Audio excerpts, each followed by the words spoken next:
ഈ അക്കൗണ്ടിൽ എത്ര രൂപ വന്നു അരുൺകുമാറെ? നിങ്ങളുടെ ഒഫീഷ്യൽ വെബ്സൈറ്റിൽ ഇപ്പോഴും ബാങ്ക് ഡീറ്റെയിൽസ് കൊടുത്തിട്ട് നിങ്ങൾ വയനാട് പുനരധിവാസത്തിന് വേണ്ടി ഉണ്ടാക്കിയ ഫണ്ടാണ്, ഉണ്ടാക്കിയ ബാങ്ക് അക്കൗണ്ടാണ്. എത്ര രൂപ വന്നു അരുൺകുമാർ പറ. ശവന്തൂക്കികളെ എത്ര രൂപ മോഷ്ടിച്ചു? അരുൺകുമാറിനെ പോലത്തെ ശവന്തൂക്കികളെ എത്ര രൂപ മോഷ്ടിച്ചു? എത്ര രൂപ മോഷ്ടിച്ചു?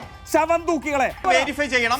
ഇത്തരത്തിൽ വെരിഫൈ ചെയ്യാതെ അത്തരത്തിലൊരു രേഖ വെരിഫൈ ചെയ്യാതെ നമുക്ക് പറയാൻ കഴിയില്ല. ആങ്കർ ഇത്തരത്തിലുള്ള തെറ്റായിട്ടുള്ള പരാമർശങ്ങൾ നടത്താൻ അദ്ദേഹത്തെ അനുവദിക്കും. ഉത്തരം വന്നിട്ടുണ്ട് കേട്ടോ. CPM-ന്റെ പൈസ എവിടെയായിരുന്നല്ലോ രാജു പി നായർ മാധുവിന്റെ ചർച്ചയിൽ ചോദിച്ചത്. CPM പിരിച്ച തുക 92 ലക്ഷം രൂപ 21/3/2025. ആ ഡേറ്റ് ഇത് ഈ ചർച്ച കേൾക്കുന്നുണ്ടെങ്കിൽ രാജു പി നായർക്ക് കൂടി വേണ്ടിയാണ്. 21/3/2025 മുഖ്യമന്ത്രിയുടെ ദുരിതാശ്വാസ നിധിയിലേക്ക് CPM-ന്റെ central committee AKG Bhavan New Delhi 92 lakh rupees കൊടുത്തതായിട്ട് മുഖ്യമന്ത്രിയുടെ ഓഫീസ് സ്ഥിരീകരിച്ചിട്ടുണ്ട്. CMDRF-ന്റെ നമ്പർ കൂടി ഇതിനകത്ത് കൊടുത്തിട്ടുണ്ട്.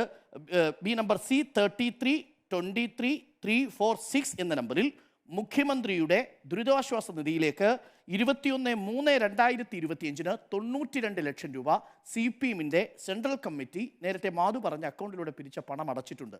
ഇനി ചോദ്യം, കോൺഗ്രസ് പിരിച്ച പണം എത്ര, അതിൽ എത്ര ബാക്കി, ഏത് അക്കൗണ്ടിൽ എന്നുള്ളതാണ് പറയുന്നത്.